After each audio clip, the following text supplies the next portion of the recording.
Vale, oye, pues bienvenidos todos. Bueno, este es nuestro primer club de lectura poético. No he encontrado un nombre más, no he encontrado un nombre menos malo, no sabía cómo llamarlo. Y jo, estamos muy contentos de que el primero sea con Luna Miguel y con Elena Medel, editora de La Bella Varsovia. Y lo primero es darle las gracias a las dos por sacar un hueco para este club.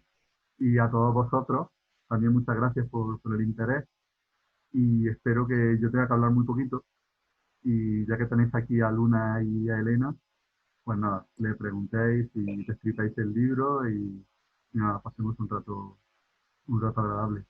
Creo que me toca a mí romper el hielo, así que nada. Hola Luna, ¿qué tal? Bienvenida. Buenas. Muy bien, muy bien. Aquí terminando, justo que he terminado de trabajar, así que a relajarme un poco con vosotros o no, depende de las críticas que me tengáis que hacer y de si me ponéis en un aprieto con temas bibliográficos que no controle y demás. Pero muy contenta porque, bueno, hacía también mucho que no veía, aunque fuera de esta manera, a Elena. Y ha sido muy especial para mí recuperar este librito que ya tiene, que escribí hace 11 años. Es como volver a alguien que no soy yo, y eso también está bien, ¿no? Que la literatura o la escritura marque temporadas y marque épocas que se superan y que sabes que ya todo es muy distinto a cómo era el mundo cuando escribiste aquello. Y bueno, ha sido muy agradable el proceso de cortar, machacar, destrozar y destruir esos poemas de adolescencia. ¿Has tenido te has sentido otra vez identificada con la escritora que escribió estos versos? ¿Has tenido que modificar mucho? ¿Has tenido que reescribir mucho para reconocerte? Bueno, creo que sobre todo ha habido como un corte de referencias. Antes escribía, como creo que pasa cuando uno empieza a escribir también, quieres meterlo todo, ¿no? en un texto. Y entonces, pues tengo aquí la edición anterior, eh, que de hecho la portada, la cubierta viene de esta página. Y me sorprendía eso, ¿no? Pues la cantidad de citas ocultas, de referencias a otros autores. Al fin y al cabo era una especie de diario esto, ¿no? Que publiqué casi tal cual, ¿no? Y eso, ¿no? De repente me molestaba bueno, pues todas esas citas constantemente, ¿no? Era como si no se viera a la autora, ¿no? O como si la autora era tan joven que ni siquiera estaba y entonces se tenía que esconder ella misma con tantas citas, ¿no? Entonces por eso no me molestó recortar hasta intentar encontrar a esa Luna que hablaba, ¿no? Y en la que sí pude reconocerme por dos motivos. Uno, porque la persona a la que estaban dedicados estos poemas es la persona con la que sigo conviviendo, entonces había las imágenes de amor y de deseo, ¿no? que siguen presentes, ¿no? en mi cabeza. Y por otro lado, actualmente estoy escribiendo mi segunda novela en la que también hay un enamoramiento. Y entonces y he leído mucha bibliografía de enamoramientos tipo Pura Pasión, de Annie Ernaux, Amo a Dick, de Chris Kraus, etcétera, que son libros que nacen como de esa primera pulsión, ¿no? De ese primer enamoramiento. Y al estar metida en toda esa bibliografía, Anais Nin, por supuesto, pues de repente vi que efectivamente, a pesar de ser una poeta oculta en citas de otros para esconder lo mal que escribía, pues había una Luna llena de pasión que 10 años después seguiría obsesionada con algunos de esos temas y perfeccionándolos y ampliándolos, ¿no? Entonces, bueno, sí. Elena, te quería preguntar, aprovechando que te tenemos aquí, siempre me gusta preguntar a los editores cómo es el trabajo de edición. Y en este caso también, además, con un texto bueno, es una reescritura de un texto anterior de Luna. ¿Cómo fue el trabajo de reeditar Pensamientos Estériles? ¿O casi de alumbrar un libro Yo nuevo creo que con ella? este es prácticamente el único libro de Luna que hemos publicado que como ya venía con su propio trabajo de edición, apenas ha tenido más que el ortotipo. En el caso de los otros libros sí que hay un diálogo más continuado, más potente, porque también vamos viendo distintas versiones, etcétera. En la editorial yo suelo trabajar así con las autoras, ¿no? A mí me gusta pensar que la edición tiene mucho de diálogo. Eh, pues desde ese primer deslumbramiento del poema, ¿no? Hasta ya la reflexión de sentarse a leerlo, releerlo y hacerlo ya no con esa primera reacción quizá un poco a lo mejor más sentimental, ¿no? Sí, para mí más emocional, más que sentimental, ¿no? De decir, me ha gustado este poema, me ha golpeado, etcétera, sino de pensar, vale, ¿cuál es la función de este poema en el libro, etcétera? En el caso de pensamiento, como ya ha explicado Luna, que es una reescritura, es un libro que no tiene, por mi parte, no tiene edición más que la corrección ortotipográfica que hizo María, que es quien se ocupa de... Lo tenemos compartimentado así, ¿no? Yo me ocupo de editar el texto y ella se ocupa del después de la maqueta, ¿no? Es lo que hace María. Y ya os digo, en este caso sí que es una rareza, digamos, en los libros que hemos publicado de Luna, porque sí que hay continuamente, pues en todos los primarios, ese diálogo, esa conversación, que va, bueno, pues desde que el libro es, pues desde el primer borrador a prácticamente la versión que llega a las librerías. Pero Pensamiento viene casi tal cual por eso, porque ya tiene un trabajo de edición muy potente que ha hecho la propia Luna.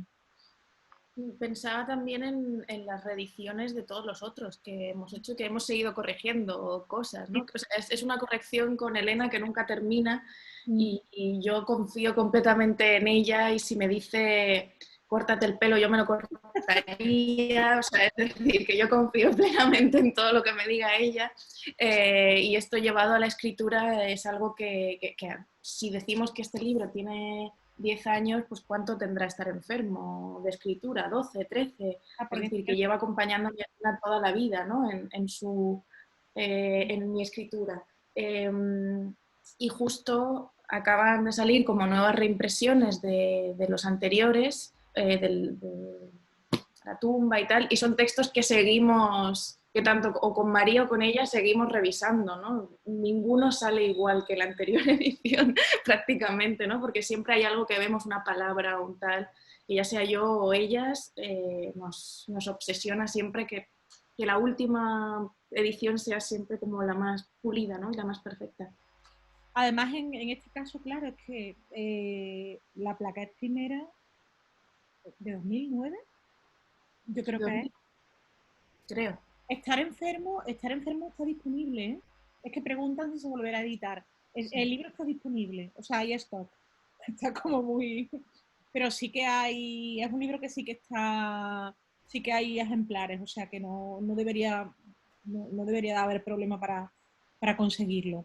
El trabajo de edición, por lo menos, pues eso tal y como lo entiendo yo, ¿no? Que es con esa conversación, es muy distinto según la autora o según el autor, porque, bueno, pues hay o autoras que sí que están más abiertas, sí que tienen una mayor apertura a esa conversación, a poder entrar más en el texto, etcétera. Hay gente que prefiere que no, que considera que el texto ya está cerrado tal y como lo envía y bueno, pues ahí yo quiero decir, si ha aceptado las publicaciones porque el texto me entusiasma, ¿no? Pero ay, perdón, es que aparece.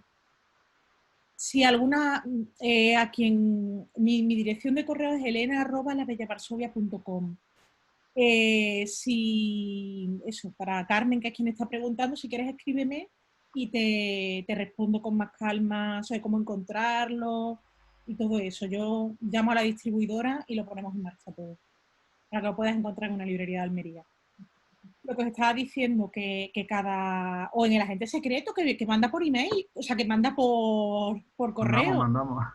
Sí, sí, por Por- eso me acabo de acordar, porque claro, hay librerías que no tienen posibilidad de envío, pero la gente tiene web. pues ahora nos ponemos entre el agente secreto y la bella y lo solucionamos. Pues lo que os decía es que eso, el trabajo con los autores es muy distinto. Pero en el caso de Luna, es que como llevamos ya tantos libros juntas, pues claro, yo me puedo imaginar cuando leo un libro, pues el primer borrador, ¿no? Pues de qué lectura viene, con qué libros tiene más en común, que pues, no sé, hay libros que tienen más una mayor hermandad entre ellos. Entonces, para mí, digamos, más, es algo que ya me sé, por así decirlo, ¿no? Que es un proceso que no es nuevo en ese sentido, no es como empezar a trabajar desde cero con un autor o con una autora que tienes que aprenderte sus referencias, aprender qué quiere más o menos decir, por qué camino quiere ir, ¿no? Entonces, pues ya os digo, ¿no? Ese es más o menos el proceso que llevamos en todos los libros, con la excepción de pensamientos. Bueno, y que soy una pesada y que en cuanto tengo una idea del libro te escribo ya y te digo, creo que para 2025 publicaré un libro sobre esto. Bueno, yo os abro el micrófono a todos, o sea que, venga, a intervenir. Y empezamos un diálogo. Estamos casi en el salón de casa con esto del Zoom, así que a ver si hay un valiente que abre el micrófono y empieza a preguntar.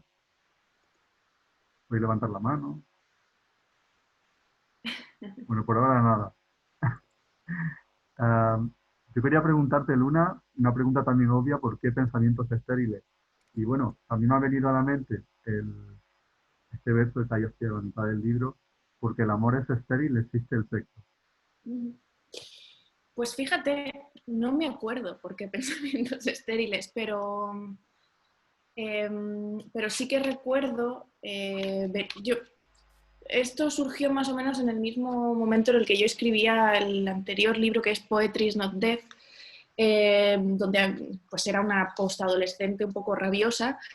Y entonces recuerdo, no recuerdo quién fue exactamente, pero yo antes vivía en Madrid, ¿no? Y a los 19 años, 18, 19 años, y recuerdo ir a presentaciones y a lecturas día sí, día no, constantemente, pues para, de repente para alguien que precisamente antes mencionabais Almería, pues alguien que había crecido en Almería, donde apenas teníamos librerías, donde era muy difícil acceder a había una lectura de poesía una vez al mes, por así decirlo, ¿no? Entonces de repente estar en Madrid, yo iba a todo, y iba también a muchas cosas, no solo de poetas, también de narradores, ¿no? Porque como decía antes, la pareja que aparece aquí, él le interesaba más la narrativa, entonces íbamos a presentaciones de novelas, etc. Y recuerdo que alguien dijo alguna vez que la poesía era estéril y que, no, que en ese momento, en el momento en el que estábamos viviendo, 2008-2009, en España, la poesía era estéril, ¿no? Entonces yo creo que me quedé con esa idea, ¿no? De que tal vez mi poesía también eran pensamientos estériles y sin embargo, a pesar de esa esterilidad, ¿no? Yo estaba convencida de que, al contrario de lo que decían aquellas personas mayores, y puedo imaginar que poco leídas en aquel momento, solo hacía falta mirar a los blogs y a los fanzines que hacía la Vía Varsovia o a las pequeñas editoriales que estaban surgiendo en ese momento, para darse cuenta de que sí que había mucha producción, mucha creación y que desde luego no era un momento estéril para la poesía, ¿no? Y yo creo que me quedé con eso, me gustó esa idea y luego en aquella época estaba leyendo a Luis Magriñá, cuya cita empieza este libro, ¿no? Con un personaje que hablaba, como dice la cita que ya tenéis aquí vosotros, que escucha un personaje, ¿no? Que empieza un poco bipolar, ¿no? Que empieza a hablar consigo mismo, consigo misma, y describe en un momento lo que para ella los pensamientos en realidad son como voces que le asaltan, ¿no? Entonces yo me imaginaba así la poesía también, ¿no? Como tú hablabas, Elena, de momentos de lucidez o del primer fogonazo, ¿no? Del poema, pues la poesía también es eso, ¿no? De repente es algo que te asalta y que hasta que no lo escribes no desaparece de tu cabeza, ¿no? Y yo creo que por ahí, bueno, de esas historias viene el título. Mira, por aquí Carmen quiere intervenir, así que venga, Carmen, adelante. Hay un momento de pausa. ¿Se escucha por aquí? Sí, perfecto. Buenas. Yo quería preguntarte, Luna, si para ti, bueno, hoy en día, tal como concibes tú la poesía, tiene una función. ¿Cuál sería para ti? Qué difícil. Bueno, Solo tu opinión. egoístamente, a mí la poesía, no ya escribirla, no hablo de escribirla, sino de leerla, me ayuda a vivir. O sea, quiero decir, es algo que me apasiona y todas las semanas voy a la librería y cotilleo y todos los días abro, aquí en mi mesilla de noche tengo poesía todo el rato, ¿no? Bueno, es que está en mi cama, o sea, perdón, aquí está mi mesilla de noche, que de hecho tengo un cuadro de Laia Arqueros, que viene de esta serie también. Y siempre tengo que tener poesía cerca, ¿no? Porque me ayuda a entender mejor lo que me pasa, me ayuda a entender mejor lo que pasa en el mundo y creo que autoras y autores que vivieron antes que yo en este mundo pueden explicarme cosas que estoy sintiendo o viviendo. Entonces, egoístamente es algo que me ayuda a estar viva y yo creo que esa es la utilidad también de la creación en general, ¿no? Del arte. No sé, quizá tenéis otra opinión. Sí, muchas gracias. Yo quería saber tu punto de vista, pero está muy bien, sí. Yo estoy de acuerdo en esa parte de que nos ayuda a comprender mejor el mundo, pero en general toda la literatura, creo yo.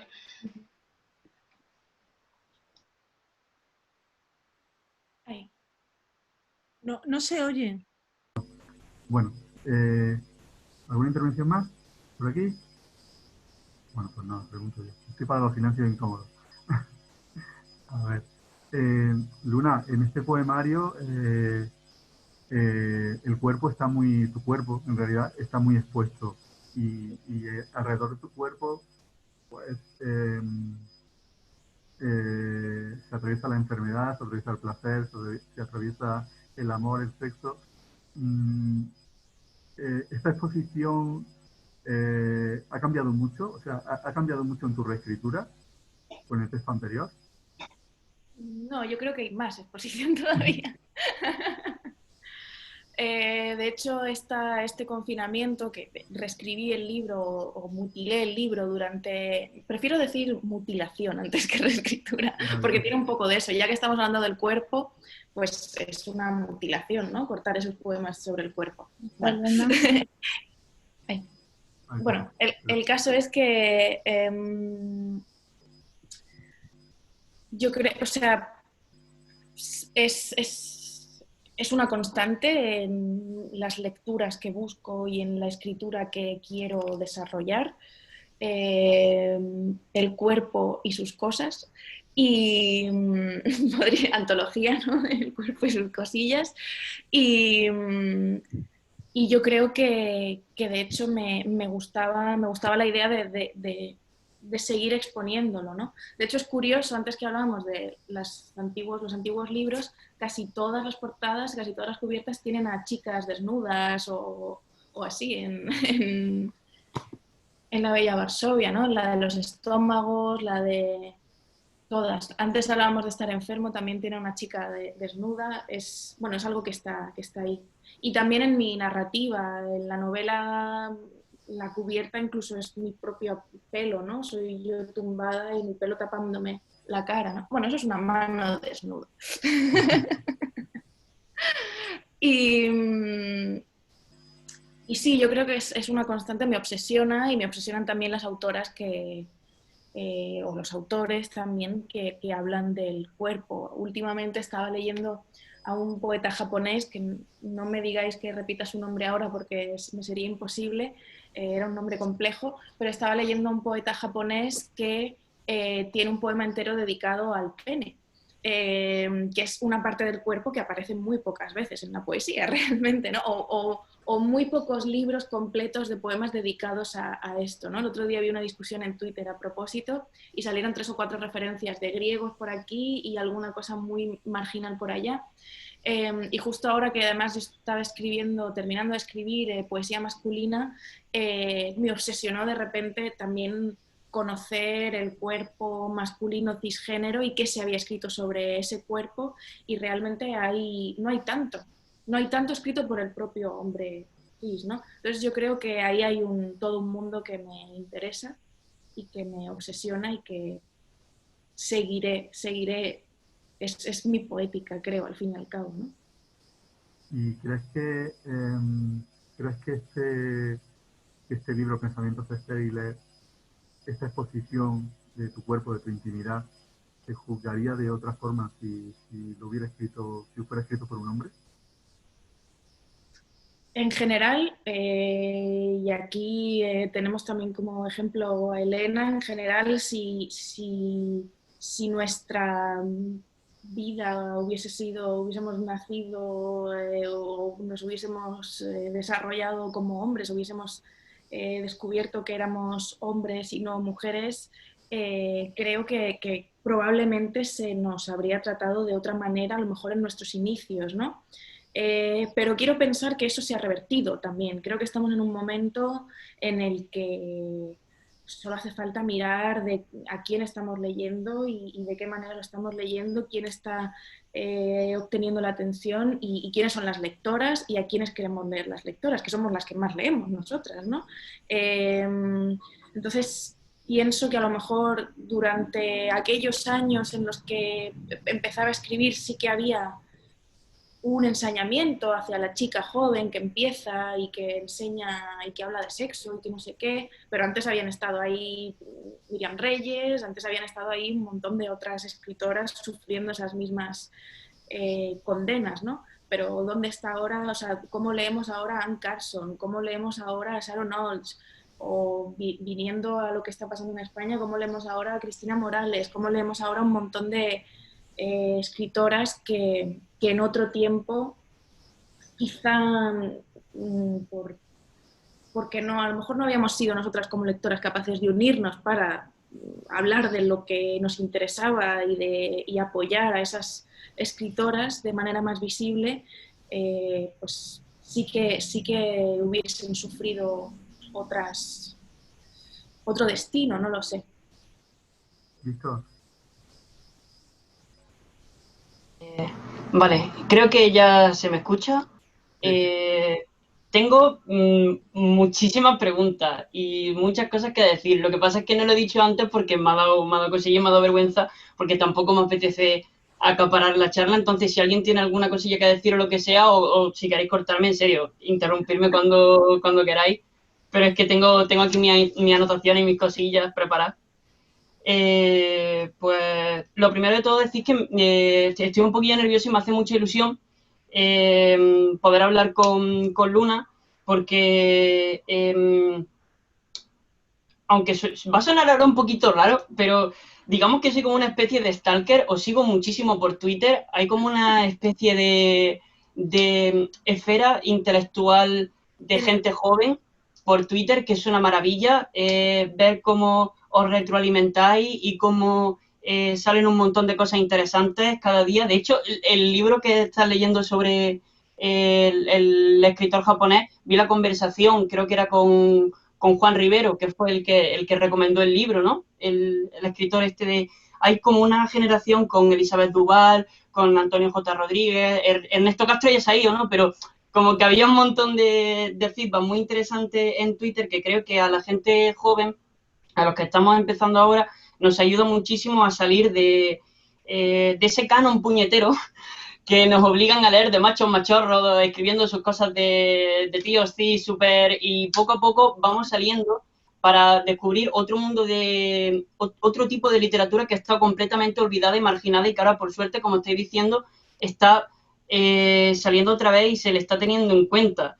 Pero, en fin, estas son cosas mías. Rápidamente te digo. La primera, jo, qué envidia poder ir a presentaciones todos los días a Madrid. Yo desde Granada no hay tantas y ahora con el confinamiento todavía menos. Pero bueno, la primera pregunta que tengo para hacerte sobre el libro es el primero que he leído de ti. Tengo pendiente también, bueno, todos los demás, pero le tengo el ojo echado al Coloquio de las Perras. Tengo muchas ganas de leer ese.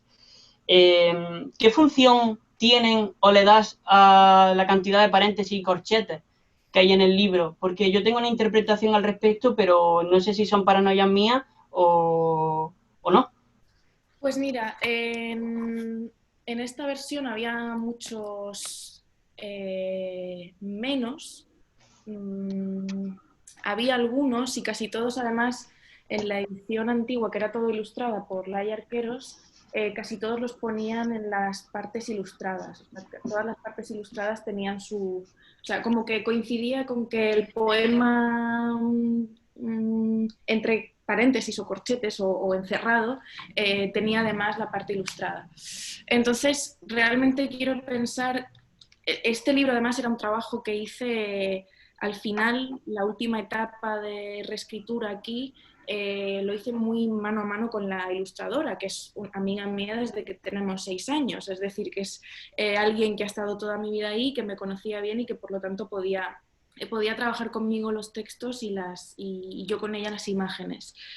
Entonces quiero pensar que esos corchetes, esos paréntesis, son escenas aparte. Son como dos voces, las dos voces que aparecen al principio en la cita de Luis Magriñá, a la que me refería antes, esas dos voces que se chocan en tu cabeza y que al fin y al cabo son las que se reproducen, las que sí que son fértiles y acaban creando el poema. Entonces, me gustaba la idea de intentar ver cuáles eran esas imágenes que yo había escrito hace 10 años, que se salían la una de la otra y que se entrechocaban, y al fin y al cabo esto no son poemas, sino... Digo al principio que intento hacer un poema largo y yo creo que es como, al fin y al cabo es una especie de intento de mostrar todas esas dudas y todas esas voces que se te cruzan en la cabeza cuando estás intentando escribir un poema. No sé si... Sí, pensamiento, si lo dice el mismo título, lo dice. Sí, yo creo que es un poco eso, ¿no? Y por eso hay...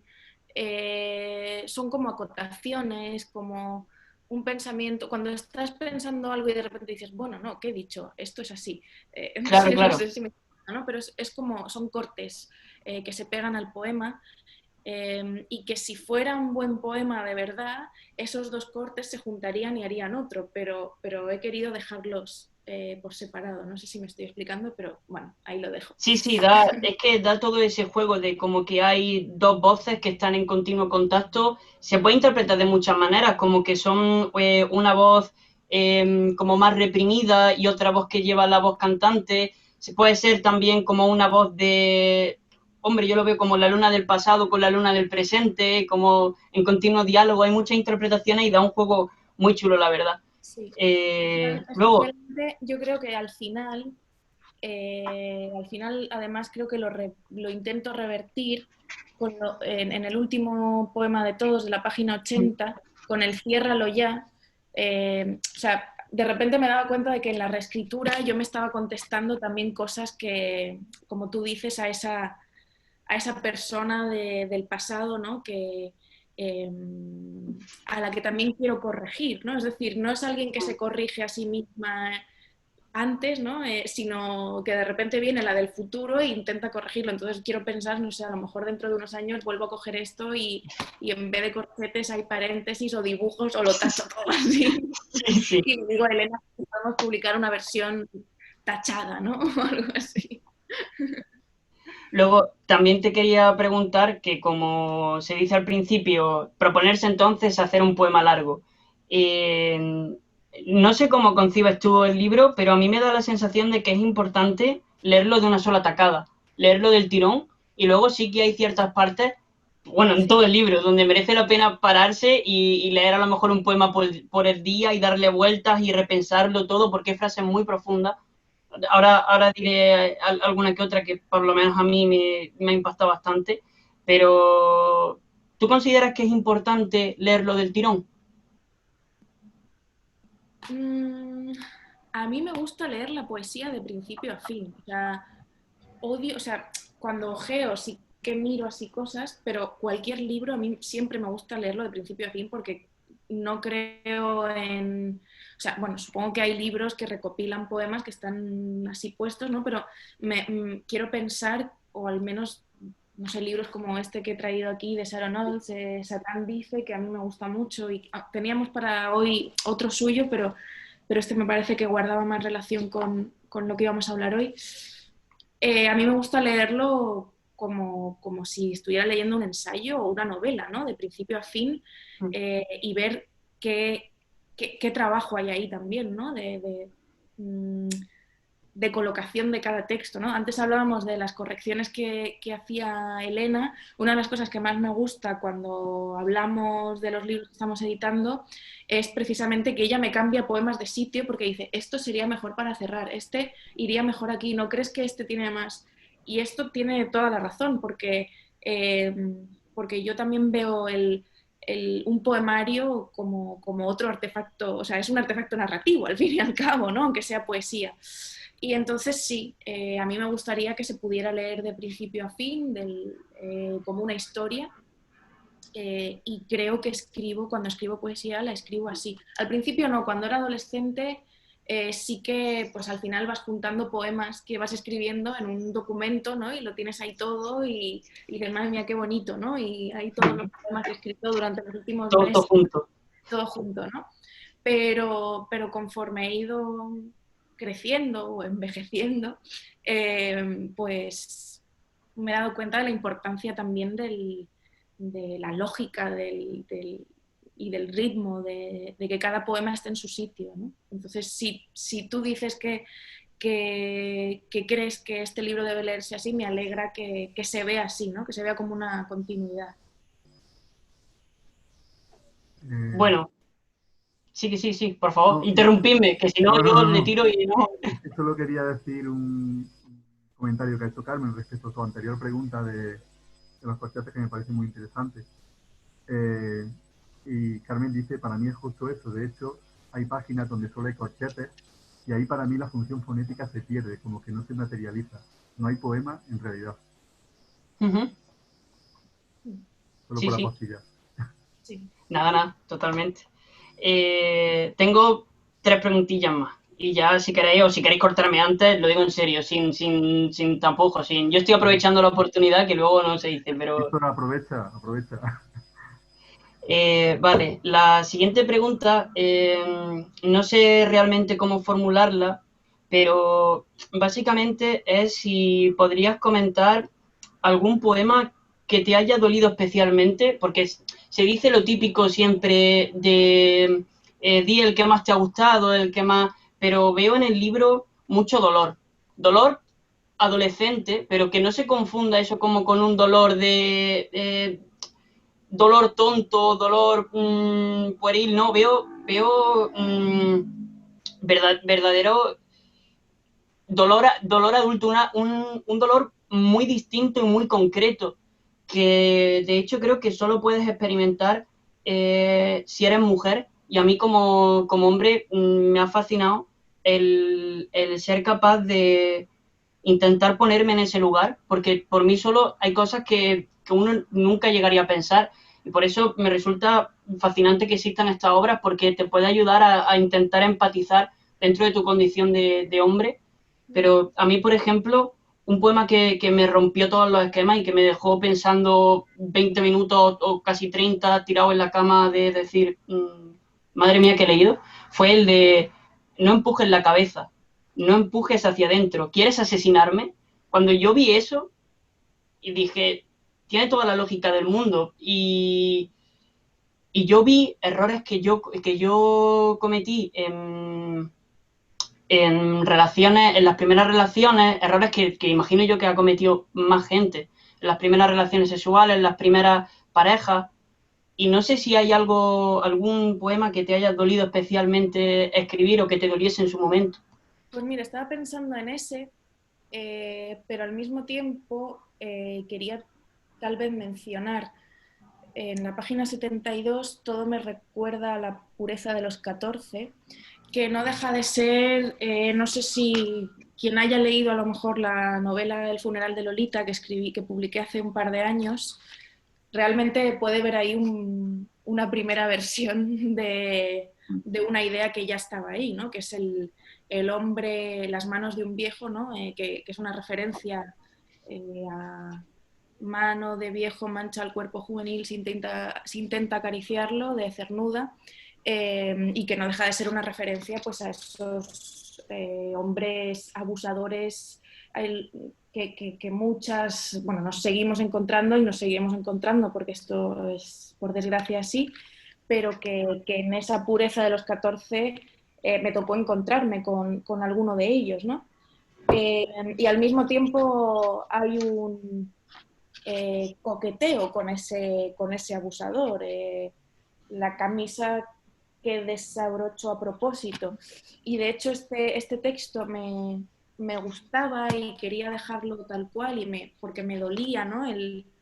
Esa inocencia también que a los 18, una chica de 18 recordando a la chica de 14, cómo es abusada la chica de 14 y al mismo tiempo preguntándose, ¿lo he provocado yo? De repente verlo cumpliré 30 en un mes, de repente verlo con casi 30 me chocó, me impactó y pensé, bueno, antes hablábamos de los temas que están toda la vida en la literatura de uno, pues este podría ser el primer pistoletazo de la novela que escribí hace unos años. Vale, pues muchas gracias, lo apunto, me guardo aquí, lo anoto ese ahí. Y lo siguiente que te quería preguntar con respecto a lo que se ha dicho antes de que es un poemario que trata mucho el tema del cuerpo. Últimamente se habla mucho en ciertos contextos y en ciertos ámbitos académicos. Yo todavía estoy en la universidad, entonces por desgracia tengo que escuchar a muchos profesor en quien los hago en el pasado, que no se va y que del canon de Harold Bloom no lo saques porque Entonces hay mucho comentario acerca del egocentrismo de la poesía joven y en general hablan mucho del egocentrismo en la generación Z, que es la mía, en la generación millennial, un poco mayor, que dicen que estamos encerrados y ensimismados en nosotros mismos y que no somos capaces de escribir nada que no sea sobre nosotros y nuestro ombligo. ¿Qué opinas de eso? Bueno, yo creo que bueno, es legítimo, ¿no?, que alguien piense eso, si quiere pensarlo, pero no sé, he pasado el verano leyendo a Safo, que habla de sí misma y de sus amigas y de las chicas y los chicos que le gustan. Bueno, quiero decir, es cierto que si lo miras desde fuera, mira, antes has citado a Ernesto. Ernesto ayer estuvo en un programa de televisión en la 1 donde hablaban de adolescentes conflictivos y donde todos los invitados, gente bastante mayor, decía que claro que hoy los adolescentes son conflictivos porque están todo el día pensando en sí mismos, pantallas, internet, redes sociales, etc. Y su tesis era, bueno, y antes tenían los videojuegos, y antes teníamos los videojuegos, y antes tenían las series, la tele, el cine, la radio, el tal, es decir, que siempre hay algo a lo que echar la culpa de lo que no entendemos. A mí me parece, como digo, legítimo que alguien decida dejar de leer lo que hacen las siguientes generaciones. Espero que sea algo que nunca me ocurra, porque como lectora es algo que no quiero que deje de ocurrirme nunca. Lo que he aprendido yo con, no sé, una Elizabeth Dubala, la que sacó 10 años, desde que la conozco, pues es impagable, ¿no? Elizabeth es magnífica, es increíble. Yo me leí Reina este verano y estoy todavía flipando. Estoy recuperándome. Pues eso, ¿no? Uno puede centrarse en eso y hablar del ego y hablar de que lo que hacen los que vienen no merece la pena, o puede ponerse a trabajar seriamente y, si te interesa la literatura de verdad, leer, buscar, porque también hay cosas que publica gente de 50 años que es una mierda, y también hay libros publicados hace 200 años que son una mierda. Quiero decir que mierda siempre hay, y cosas buenas siempre hay, y cosas que te van a gustar siempre hay, y cosas que no te van a gustar siempre hay. Entonces, sobre el ego y sobre el yo, a mí me parece que obviamente uno escribe desde la experiencia también, ¿no? Aunque sea para imaginar, aunque sea para crear mundos fantasiosos, uno es capaz de crear mundos fantasiosos porque ha vivido. Entonces, me parece que es bueno, es perderse muchas cosas, es perderse mucha literatura y es negar también bueno, y es achacar algo a una generación que ya lo hacían. Antes he citado a Annie Ernaux, todas las novelas de Annie Ernaux son autobiográficas y tiene 80 años. No, no pasa nada. La cuestión no es que hable del yo, la cuestión es cómo habla del yo. Y eso es lo grande, lo que hace ella de una manera grandiosa. Claro, claro. Pues nada, ya termino después de este mini secuestro que he tenido. Disculpad por secuestrar esto. Y simplemente darte las gracias.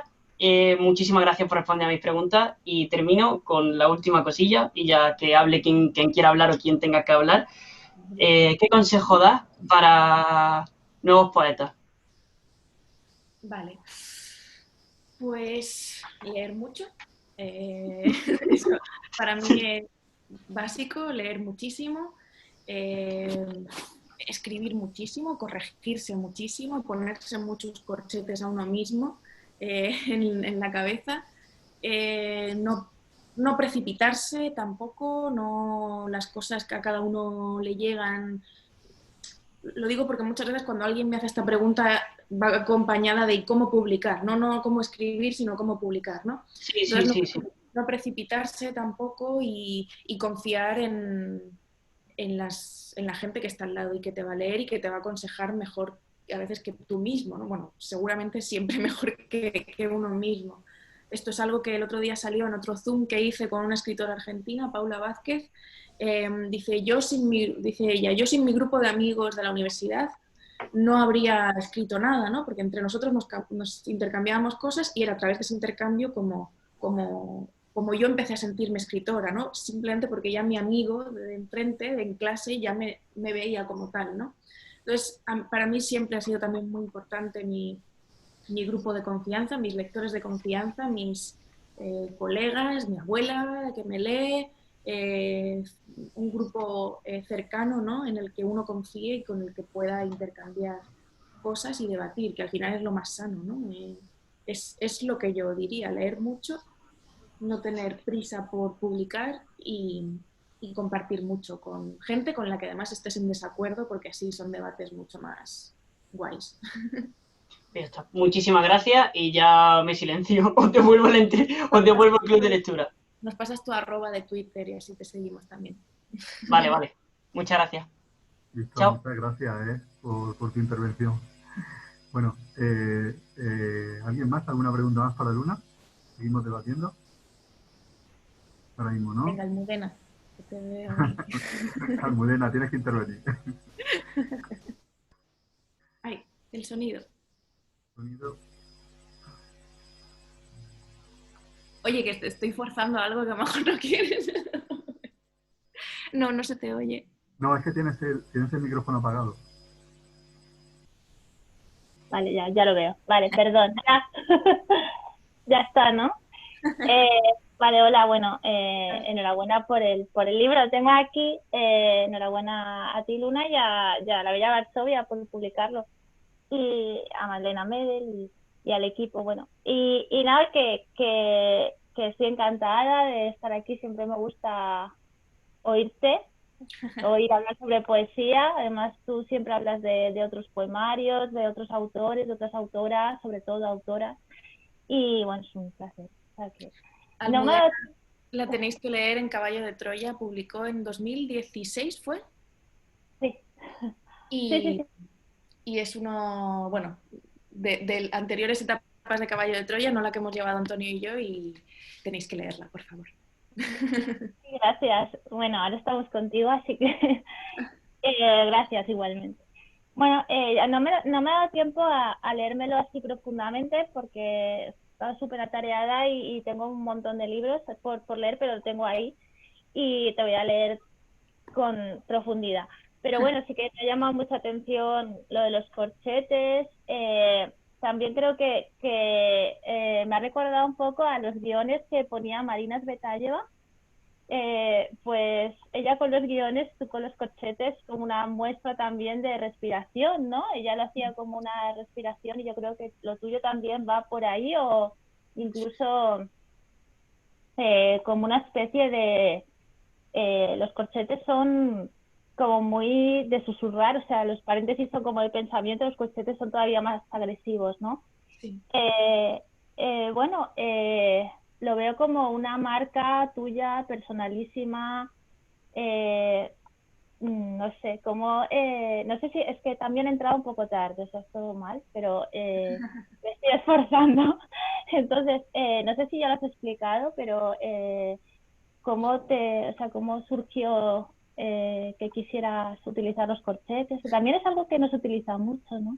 Pues mira, es algo, efectivamente, ya lo habíamos hablado antes, pero con el enfoque de la pregunta yo creo que era otro, pero ya que está aquí Elena, yo o sea, las líneas que dices tú de Svetaeva, yo creo que se las he leído antes que leer a Marina. Yo empecé a leer a Elena, es una de las primeras poetas que leí, y ella hace este uso, y luego en la novela también lo hace, en la que vas a publicar ahora, también hay estas respiraciones de las que tú...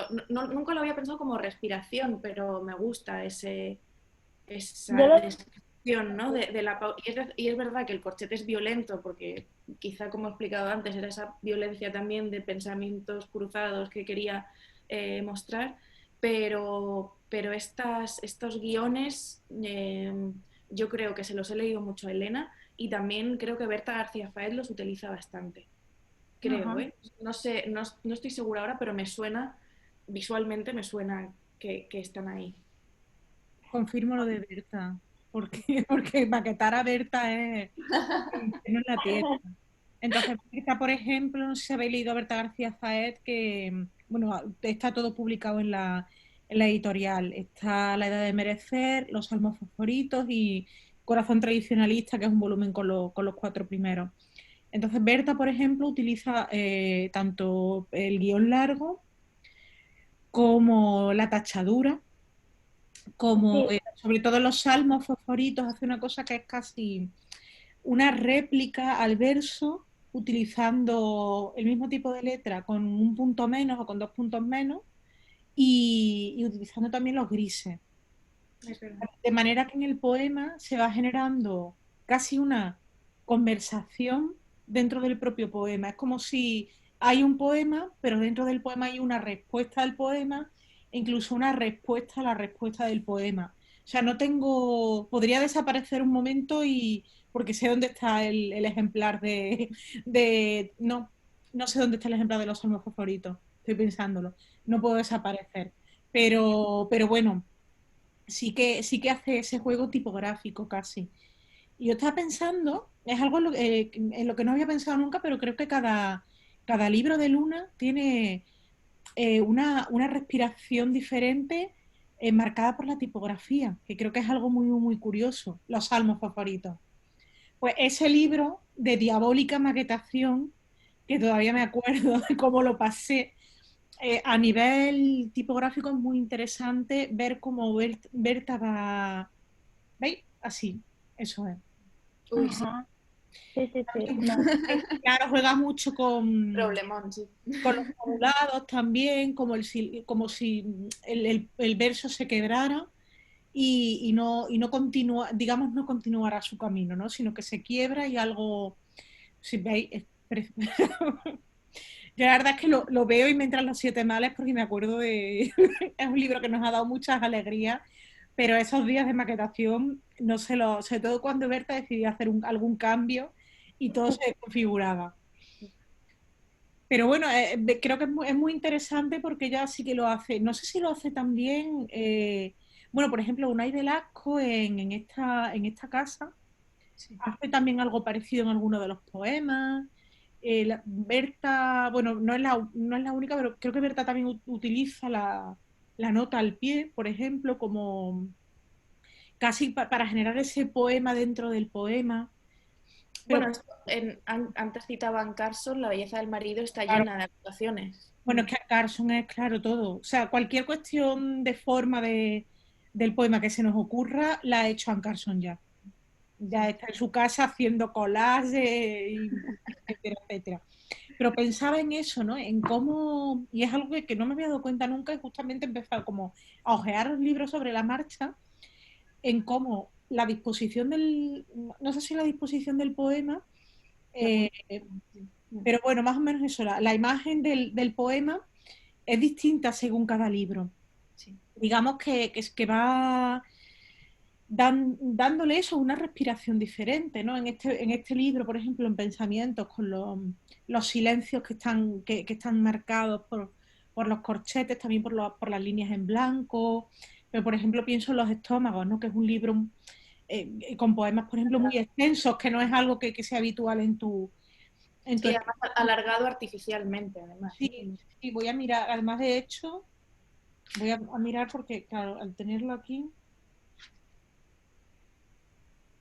Que es algo que empieza al final de la tumba. O sea, justo cuando me doy cuenta de que estoy cambiando esa puntuación, es que ya tengo que dejar ese libro y empezar el siguiente. Es como, y lo ves porque de repente el final de un libro tiene que ver con el comienzo del otro, en cuanto a puntuación, en cuanto a Con versículos, elasticidad. que es algo que no es nada habitual. Este es Los Estómagos, que es algo que no es habitual en los libros de Luna, ¿no? Que es una manera muy, muy curiosa eso de marcar una diferencia, ¿no? De, bueno, esta es la respiración de este libro, es la manera de respirar que tengo yo cuando leo los poemas en mi cabeza, ¿no? Y es algo que no había, o sea, nunca había caído y es verdad que escuchando pensaba en eso, ¿no? Por ejemplo, El Arrecife sí que son poemas casi como estampas, entendido casi como cuadros, como escenas, además desde, sobre todo en La muerte de la polilla, ¿no? Que es la parte japonesa, no sé si habéis leído El Arrecife, pero tiene un poco esa casi voluntad, ¿no? De ir atrapando escenas, porque está ya en los títulos, ¿no? Templo sin nombre en Shibamata, etcétera, te vas situando en un lugar.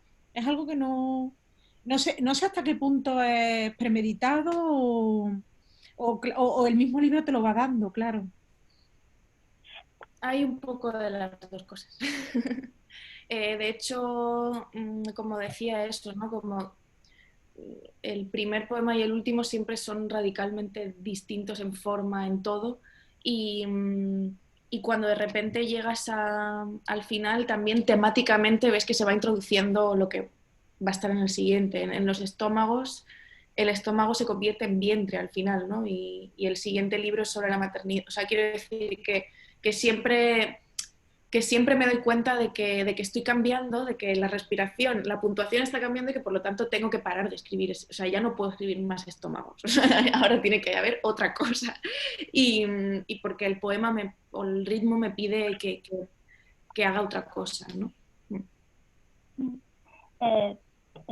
Quería preguntarte también, Luna, tu poesía se va cada vez más hacia los órganos internos del cuerpo, es decir, yo creo que al principio empezó como hablando del cuerpo, pero más externamente y se ha ido como metiendo cada vez más hacia, digamos que así es una poesía de los órganos, ¿no? De los órganos sobre todo de las mujeres, ¿no?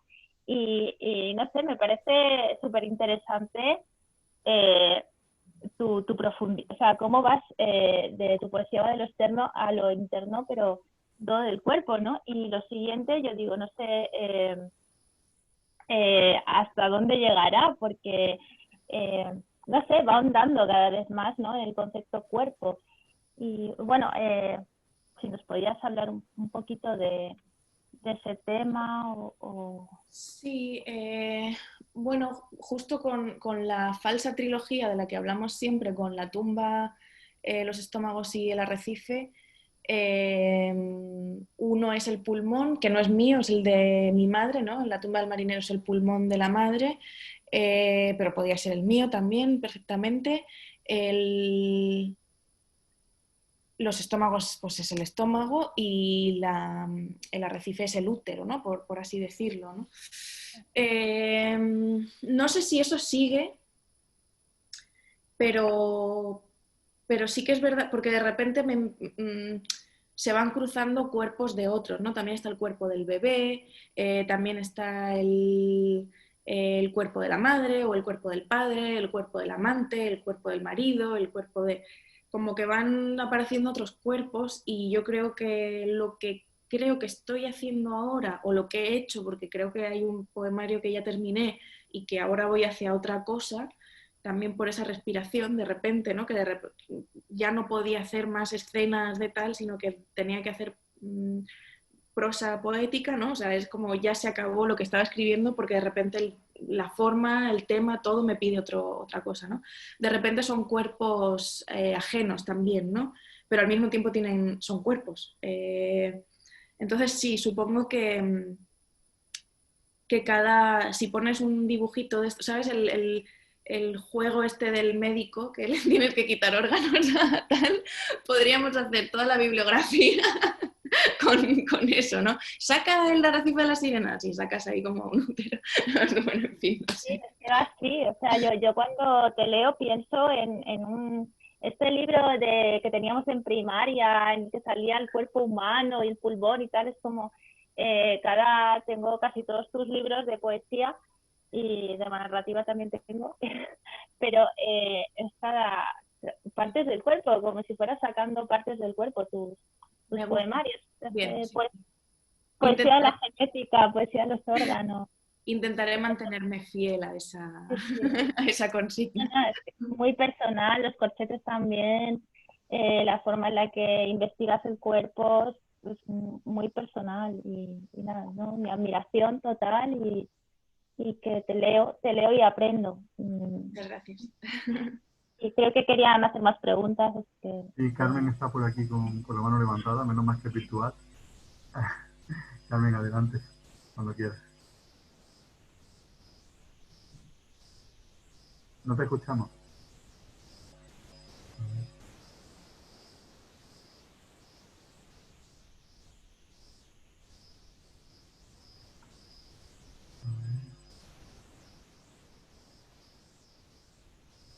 Igual por los cascos, quizás. Puede ser, por los cascos, el volumen.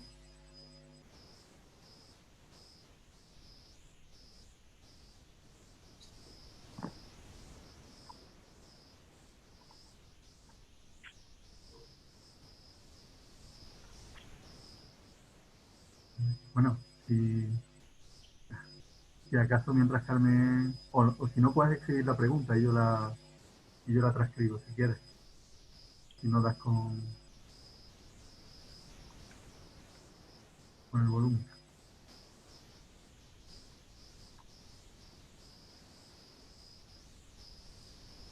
Bueno, mientras le pregunto yo algo a Luna. Mientras Carmen... Luna, yo te quería preguntar, en estos pensamientos estériles, ¿cómo consigues dar con el ritmo interno del poema? ¿Qué importancia tiene la oralidad en el poema, que tú recitas el poema en voz alta para conseguir ese ritmo? Creo que nunca he leído este libro en voz alta. No, o sea, en casa sí, yo sola.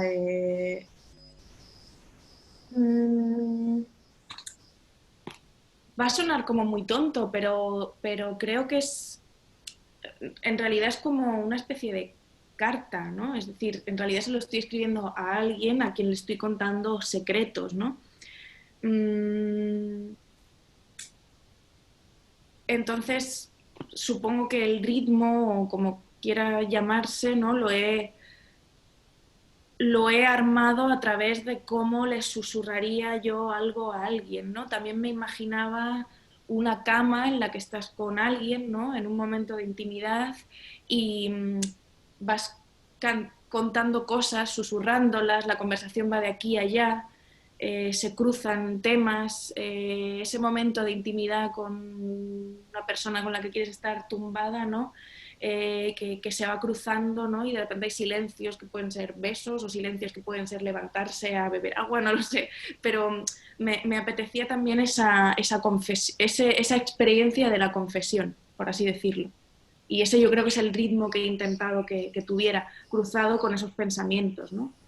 Alguien que susurra, que piensa y todo hace ese pequeño cortocircuito que rompe el ritmo, ¿no? Yo no sé si, como no lo he leído mucho en voz alta este libro, con la corrección última, antes leía poemas sueltos, nunca lo leía del tirón, la antigua versión, pero este, por ejemplo, eso, ¿no? Nunca lo he leído, no sé cómo podría hacer una presentación leyéndolo, porque como decíamos antes, para mí es un libro que tiene sentido de principio a fin, ¿no? Entonces, si tuviera que elegir pequeños fragmentos, todavía no sé exactamente cómo lo leería, porque eso, ¿no? Forma parte todo de una confesión extensa en un momento de intimidad. Bueno, Carmen, a ver si Carmen ha solucionado. Me parece que no. Bueno, escribe mientras lo transcribimos. No pasa nada, eso está en chat. Y mientras, si alguien quiere comentar algo más, pues Bueno, que seguimos. además Carmen ha estado haciendo los deberes muy bien, subiendo Sí, fotos sí. ahí de todas las lecturas propuestas. La verdad es que llevamos ya casi una hora y 10 minutos, que parece que el tiempo no pasa. O sea que bueno, Carmen está escribiendo su pregunta y si no, mira, aquí está, venga, lo digo yo. Mientras soluciono el tema del micrófono, sí que me gustaría decir que me gusta mucho indagar en la intertextualidad de los textos, tanto el de la propia autora, Evita Baudelaire, por ejemplo, como los míos propios. He tenido versos que me rondaban en la mente todo el tiempo, como algunos de Safo, tipo yo te buscaba y llegaste, y has refrescado mi alma que ardía de ausencia. O por ejemplo, ¿qué puedo hacer? No lo sé, mis deseos son dobles.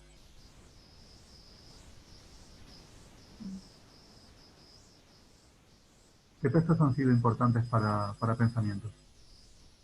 Vale, dos fases.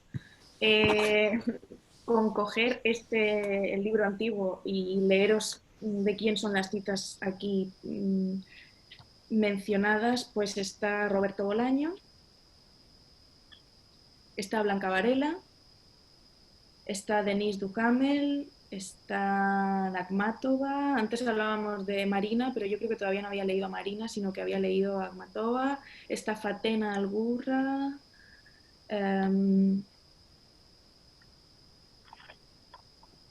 Miriam Reyes, a la que sí que había mencionado antes. Bueno, un poco mis lecturas. Está Marcel Schwob, el autor del libro de Monel, que me obsesiona de toda la vida, más Roberto Bolaño, Chantal Maillard.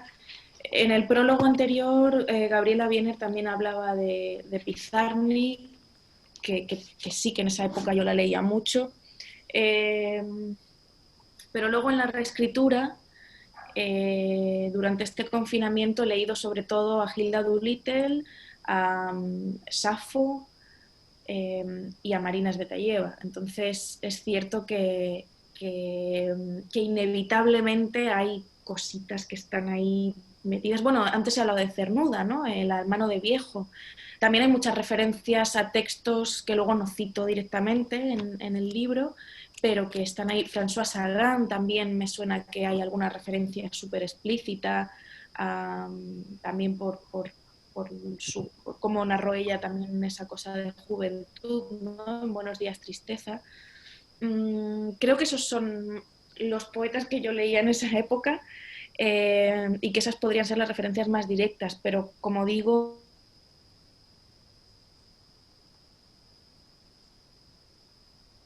Hello. Ay, no.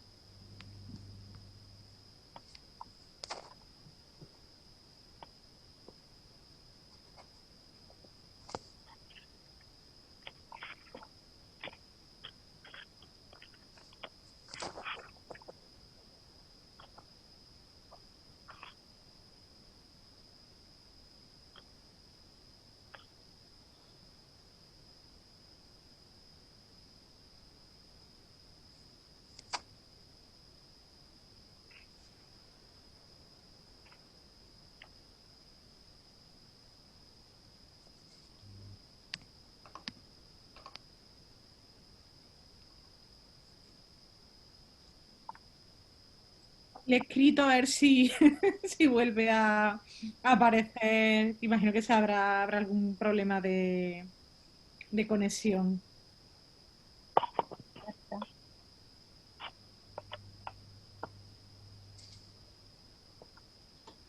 Hay que ver la mala suerte, que llega Carmen y se va Luna. Pues sí. Pero mientras también voy a aprovechar ya que tenemos a Elena aquí, pues para preguntarle también que nos dé un pequeñito adelanto de que va a sacar la Bella Varsovia Ujú. próximamente. Pues mira, a ver, ya está Por la Luna. luna. Iba a No sé, me ha conectado como otro wifi, no sé de quién. Es como... ¿Me escucháis bien? Perfecto, perfecto. Bueno, pues no sé qué estaba diciendo. A No ver, sé, no sé por dónde os habéis quedado, ni me he Ahora quedado... estamos hablando de las referencias sí, del libro en general. yo no sé si Carmen ya puede hablar. No sé, ¿se me escucha? Ahora, sí, perfecto. Ay, genial. Perfecto. Pues la parte de la poeta Ya Vives, no sé si se ha contestado, ¿no? Porque me la he perdido. He perdido el audio. Perdona, no te he escuchado bien. Sí, El- Cuando he comentado sobre la poeta Ya Vives, que no he escuchado eso, no sé si has dicho algo al respecto o te ha llegado el comentario. no, no había visto que lo habías mencionado. Vale. Pues ¿Qué es lo que habías preguntado? no, que también la he tenido muy, muy presente, sobre todo hay un verso que me gustó mucho en su momento, que fue "No debería estar viva, pero mi cuerpo continúa escribiéndose aquí". Y creo que define mucho tu poesía desde mi punto de vista, que llevo siguiéndote hace unos años, ¿no? Y en este poemario sobre todo lo he visto mucho. Lo vi en El arrecife de la sirena, el estar viva, la urgencia de dar vida, y el cómo también lo veo en Pensamientos estériles, aunque se rechaza la maternidad, que luego ¿no?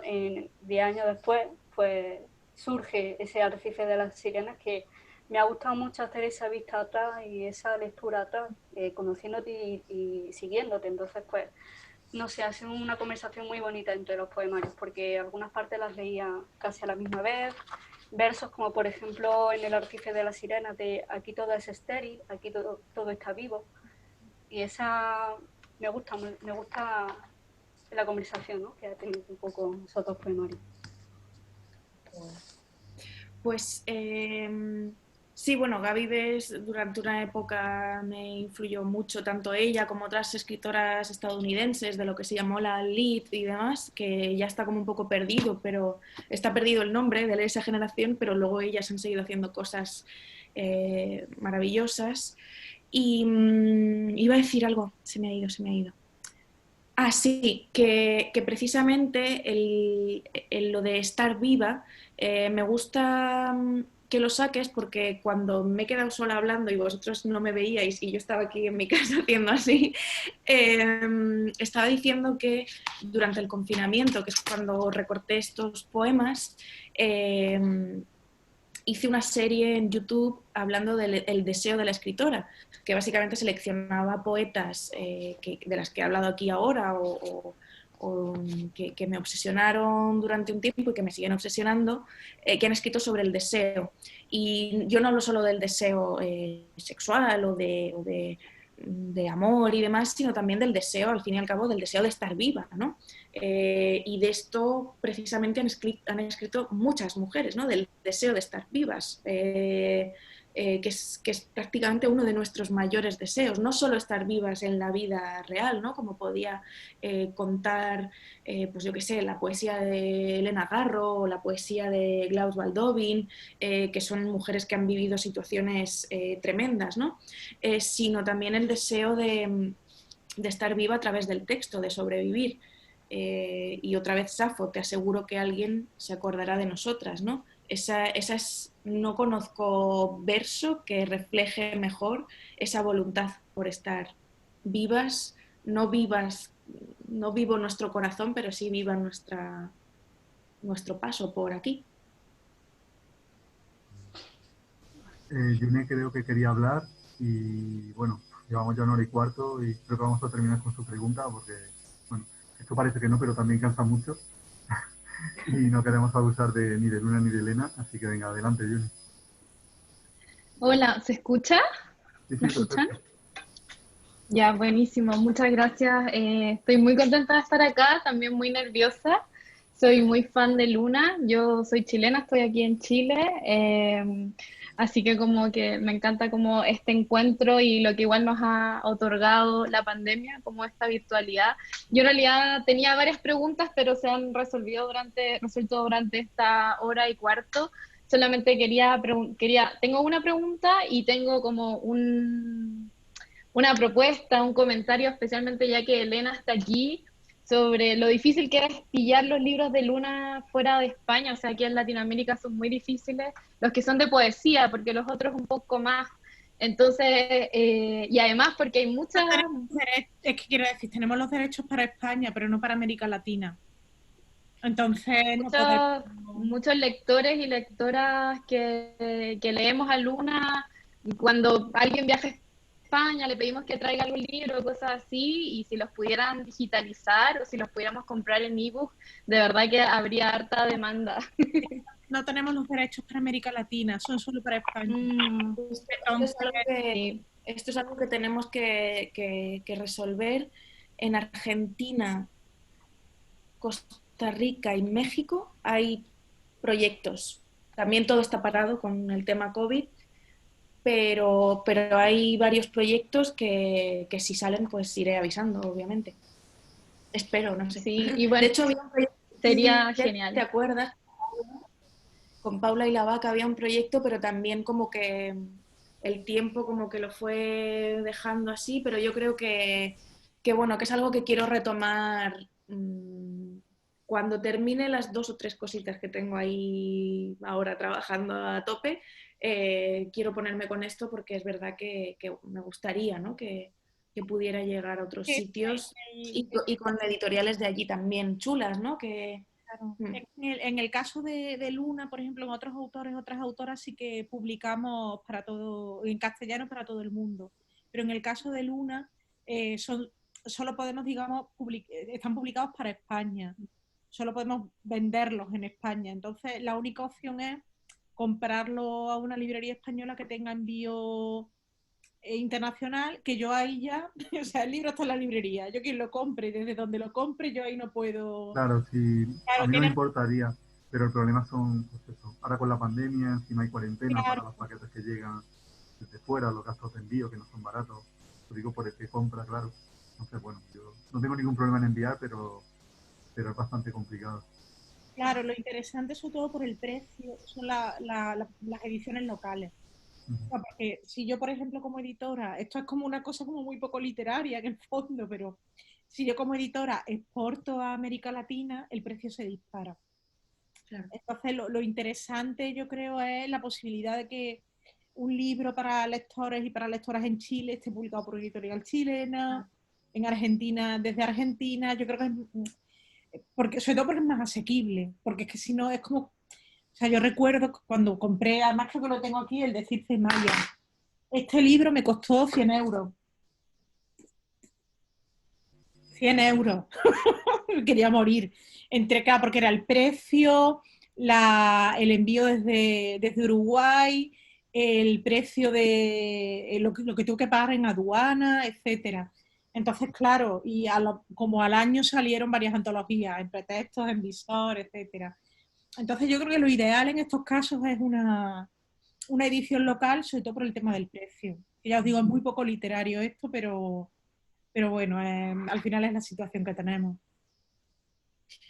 Me consta que la editorial argentina, que es la de Concreto, la que publica Malén Denis y todo esto, querían hacer algo y ellas venden en Chile. O sea que conforme me vaya enterando, tampoco es algo que he delegado también en mi agente para tener tiempo yo también para dedicarme a lo que quiero, que es escribir y no pensar en todas estas cosas tan poco poéticas.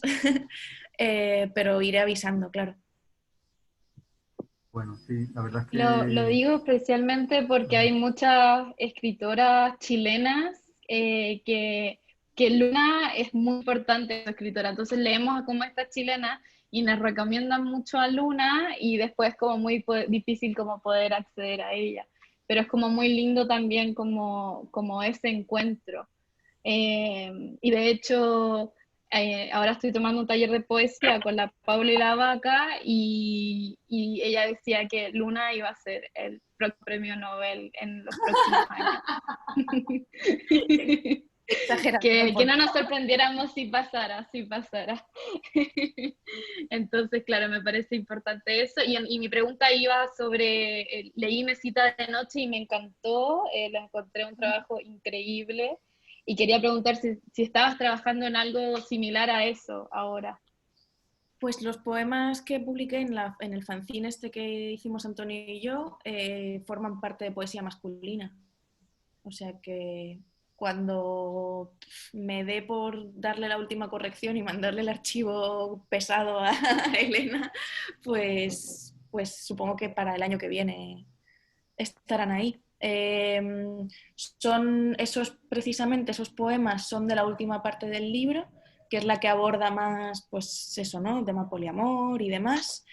La primera parte no tiene tanto que ver con eso, pero bueno, y el ensayo que publico en enero tiene que ver con este tema. O sea que ya he visto también por la lectura que hiciste de la nueva masculinidad de siempre y demás, que es un tema que te interesa, así que te mantendré también avisada.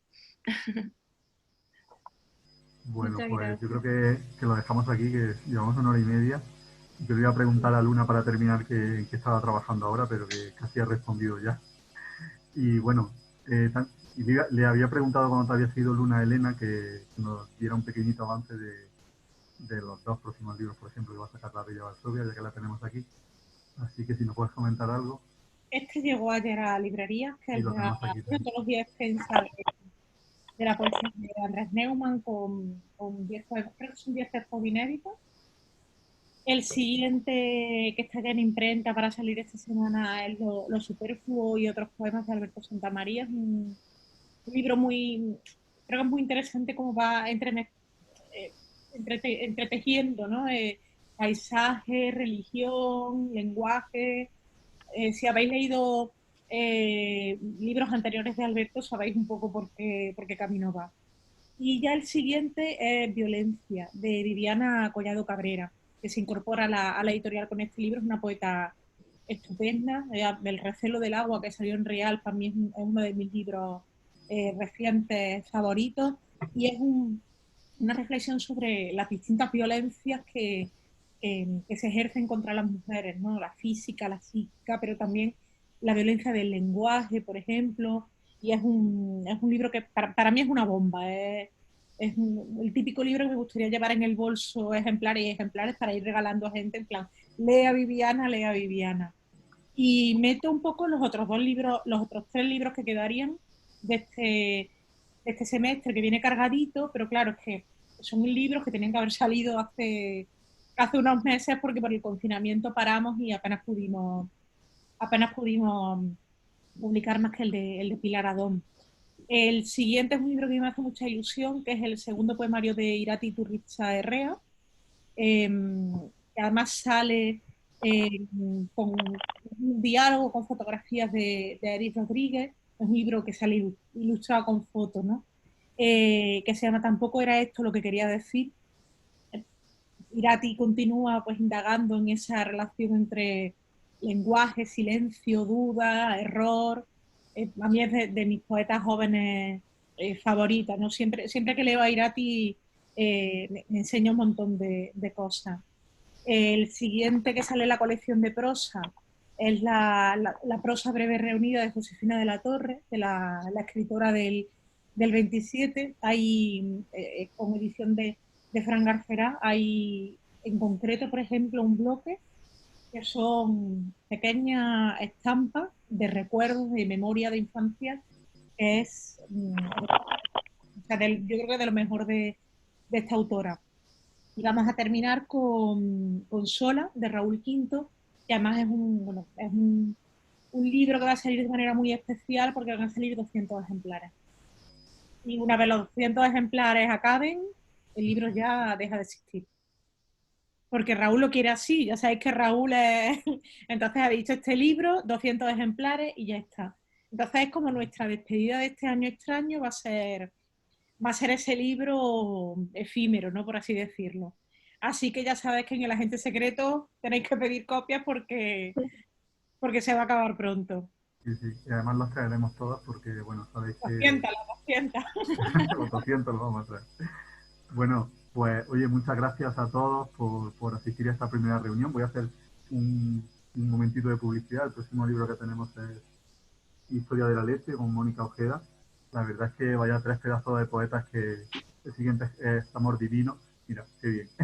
El siguiente es Amor Divino de Ángela Segovia, pero bueno, ahora empezaremos con Mónica. Muchas gracias a todos, como os decía, y muchísimas gracias a Elena y Luna por ser las madrinas de este club que esperemos que siga mucho. También está conectada a Sahara Palomeque desde Estados Unidos, que bueno, la vamos a leer también. Esto ya será para el año que viene, que esperemos que sea mejor que este. Y dado que el poemario de Luna, El cuerpo está tan presente, yo os emplazo a las dos cuando queráis a venir a la librería, al sofá, que tenemos muchas ganas de cuerpo y de ver cuerpos por la librería, que están los libros muy tristes. Ojalá, ojalá. Muchísimas gracias, ha sido un placer y muchísimas gracias también a todas por haber estado leyendo y comentando el libro de Luna. Pues nada, que tengáis buena noche, que descanséis y muchísimas gracias. Gracias Luna, gracias Elena y gracias a todos. Gracias. Gracias. Buenas noches.